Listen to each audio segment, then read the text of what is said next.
any aviation fan, military planes are some of the strangest machines to ever take to the skies, or at least try to.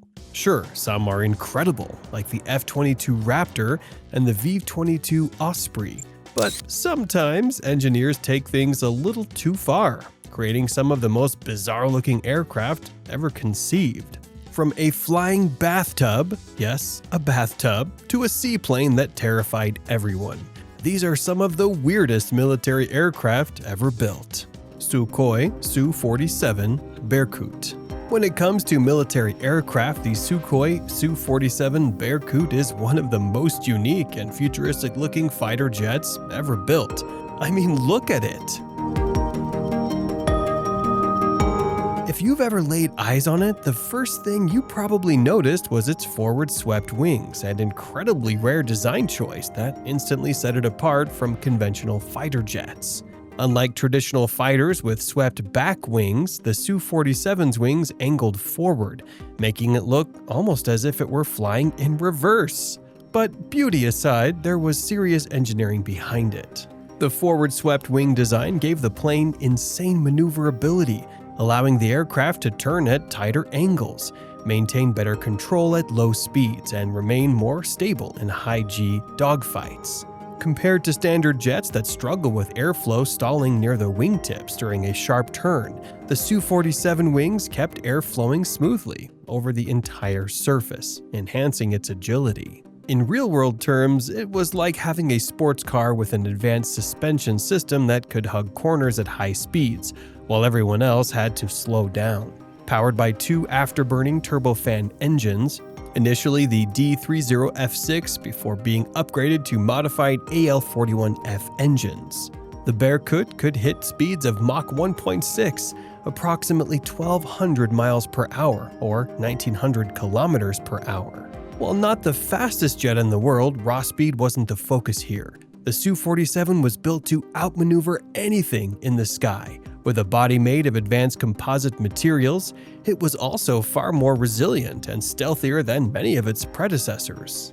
For those wondering why these advanced composite materials were necessary, they were required to prevent the wings from literally tearing apart due to the intense aerodynamic stress created by forward-swept wings.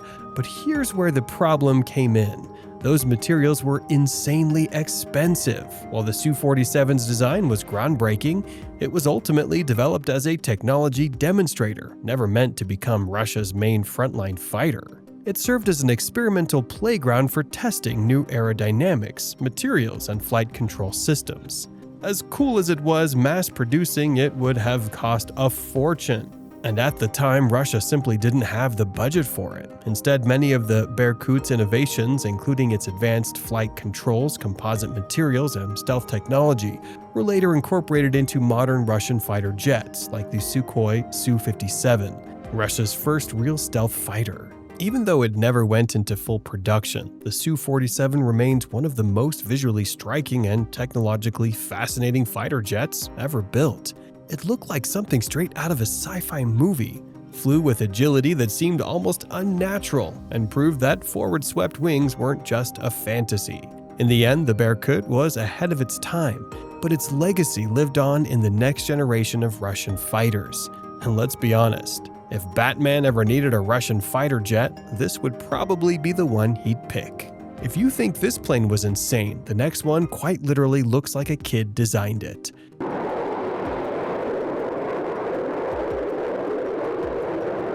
Hiller X-18. The Hiller X-18 was a bold and bizarre aircraft that looked like a flying experiment gone rogue. Developed in the late 1950s by Hiller Aircraft, it was the first American tilt-wing aircraft designed to test the concept of vertical takeoff and landing for military transport, also called VTOL. You see, unlike conventional planes, the entire wing tilted upward, allowing it to take off like a helicopter and then transition into forward flight, like a standard aircraft. At 53 feet or 16 meters long with a span of 48 feet or 15 meters, the X-18 was a bulky, unconventional machine powered by two massive Allison T40 turboprop engines, producing a combined 11,000 horsepower. The engines were mounted on the tilting wing with huge counter-rotating propellers, nearly as tall as a two-story building. At the back, a Westinghouse J-34 jet engine in the tail provided extra thrust for stability. This plane was basically an aerodynamic Frankenstein, blending helicopter-like VTOL abilities with the speed of a transport plane. In theory, this hybrid design could revolutionize military logistics by allowing cargo planes to take off from short runways, or even directly from battlefields. But in practice, the X-18 had serious issues. For one, the massive props caused intense aerodynamic instability, making it extremely difficult to control. It also lacked thrust vectoring, meaning it couldn't hover like modern tilt rotors. Worst of all, the engines were unreliable and dangerously prone to failure. In the end, after just 20 test flights, a gearbox failure caused the aircraft to spin out of control, forcing an emergency landing. Following this, it was grounded permanently, but its failures helped shape the future VTOL aircraft like the V-22 Osprey. The X-18 never became operational, but it remains an important stepping stone in the evolution of vertical takeoff technology. Sure, this plane looks weird, but the next one will have you scratching your head. Miles M39B Libellula. The Miles M39B Libellula was a daring and unconventional British aircraft prototype that looked like it belonged in a sci-fi movie rather than World War II. Designed in 1943 by Miles Aircraft, the M39B was an experimental tandem-wing aircraft, meaning it had two sets of wings, one in the front and one in the rear. But why? Well, the idea was to improve visibility, stability, and aircraft carrier operations. But let's just say the execution was, well, complicated. The name Libellula, which means dragonfly in Latin, perfectly suited this bizarre aircraft. It had a short, stubby fuselage with a forward wing spanning 20 feet or 6.1 meters, and a rear wing of 25 feet or 7.6 meters. Unlike most aircraft, the pilots sat at the very front of the plane, giving them an unobstructed view, a crucial advantage for carrier landings. Miles engineers believed that this tandem wing design would allow for shorter takeoff distances, making it ideal for naval aircraft carriers. However, the Royal Navy wasn't easily convinced. To prove the concept, Miles built the M39B, a small single-seat scale prototype, powered by a 130 horsepower de Havilland Gypsy Major engine. Now, here's the thing, the initial test flights were a disaster. The aircraft suffered from severe instability and control issues, and the first flight nearly ended in a crash.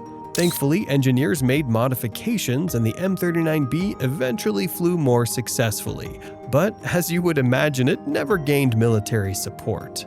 The Royal Navy was simply not sold on the idea, and by the time the kinks were worked out, the war was ending. Though the M39B was scrapped, its innovative tandem wing concept influenced later aircraft designs. It remains one of Britain's most bizarre wartime experiments, and to be honest, it deserves it. But if you think Britain was insane, wait until you see what NASA came up with.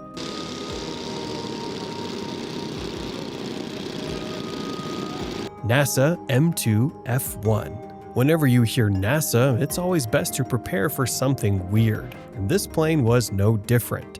The NASA M2F1 was an odd-looking yet revolutionary aircraft that laid the groundwork for the lifting body concept, which would later influence the space shuttle and other re-entry vehicles. If you've ever seen something that looks like a flying bathtub, you're not far off, because that's exactly what this thing was. The M2F1 was a lightweight, unpowered experimental aircraft designed to test how a craft without traditional wings could still generate enough lift to fly and glide safely to the ground. But why a flying bathtub? Well, in the early 1960s, NASA was obsessed with solving the problem of controlled atmospheric re-entry. Traditional capsule-based spacecraft, like those used in the Mercury and Apollo missions, were high-speed meteors on their way back to Earth, relying entirely on parachutes for landing. But what if astronauts could glide back like an airplane, giving them more control and flexibility? That's where the lifting body concept came in, an aircraft that generates lift purely from its fuselage shape, without conventional wings. To test this new concept, NASA created the M2F1, the USA's first ever lifting body aircraft. Nicknamed the Flying Bathtub for obvious reasons, it was a wooden lightweight prototype built as cheaply as possible to prove the concept worked. To bring it to life, NASA contracted with Glenn L. Martin Company to help design it, and they built it for around $30,000, which honestly is an absolute bargain in aerospace terms. The structure was primarily wood with steel reinforcements, weighing only 500 pounds or 227 kilograms. Testing began at Edwards Air Force Base in 1963, where the M2F1 was initially towed behind a souped-up Pontiac convertible, driven across the dry lake bed at 120 miles per hour, or 193 kilometers per hour. Sure, this sounds insane, but it was the cheapest way to test if the lifting body concept could stay stable at speed. And surprisingly, it worked. Once engineers saw it could generate lift, the next step was airborne tests. To get the M2F1 in the air, NASA used a C-47 Skytrain to tow it up to altitude before releasing it. The pilot would then glide it back down like a controlled descent.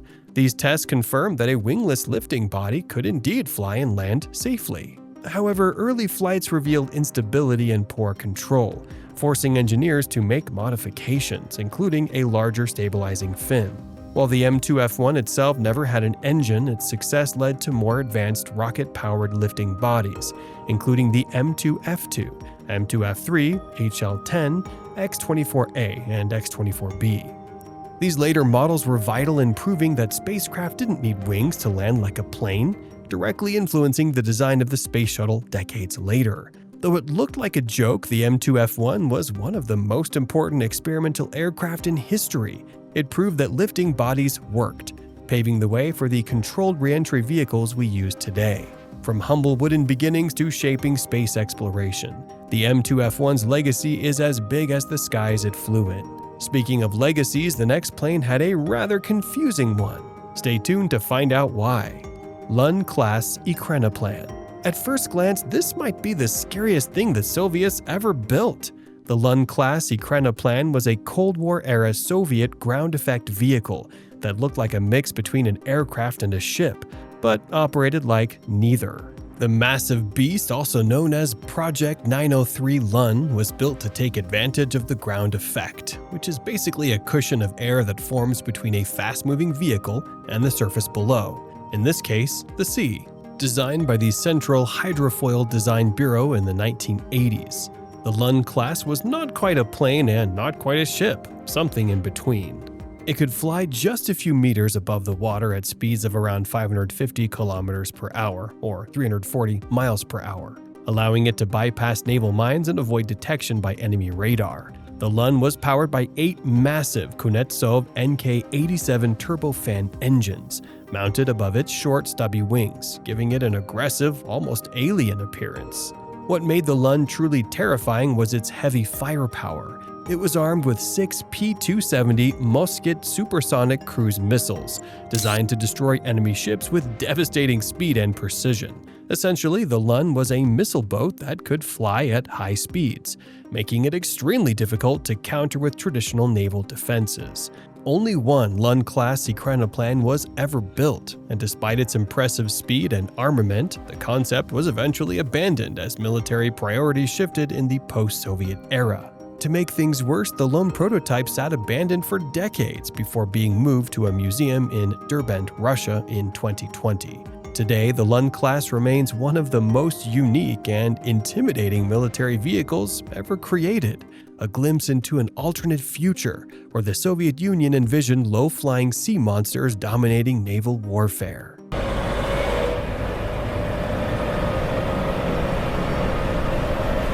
And that's a wrap. We just explored some of the strangest military aircrafts ever conceived. Jets with forward-swept wings, planes that tried and failed to take off like helicopters, and designs so bizarre they look like they came straight out of a sci-fi movie.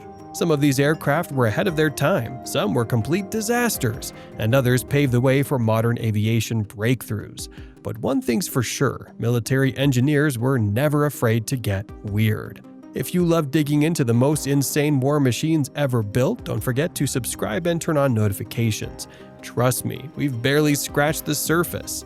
There's plenty more where this came from. Stay curious and stay tactical.